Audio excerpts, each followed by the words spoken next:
Assalamualaikum students, today we read the unit number 5 little things, छोटी छोटी अशिया. Little drops of water, पानी के छोटे छोटे ज़र्रे. Little grains of sand, रेत के छोटे छोटे ज़र्रे.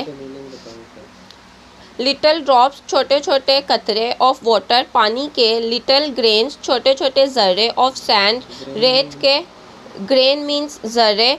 Sand, रेत. मेक्स बनाते हैं. द माइटी ताकतवर. ओशन समंदर. एंड द ब्यूटियस और खूबसूरत. लैंड ज़मीन.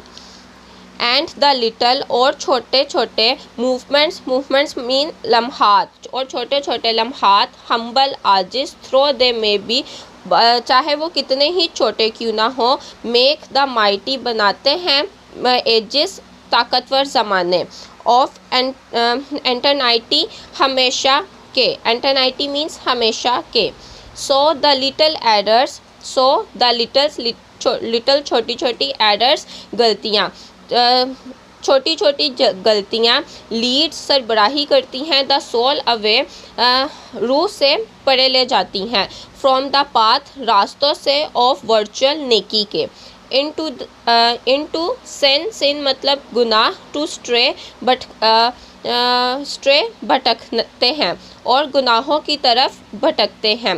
लिटल डीड्स मीन अमाल और छोटे छोटे अमाल. ऑफ काइंडनेस मेहरबानी के. लिटल वर्ड्स छोटे छोटे अल्फाज. ऑफ लव प्यार के. मेक ओवर अर्थ हमारी ज़मीन को बनाते हैं. एंड ईडन जन्नत. लाइक द हेवन बिल्कुल उसी तरह की जन्नत. अबव ऐसे के ऊपर आसमानों में है.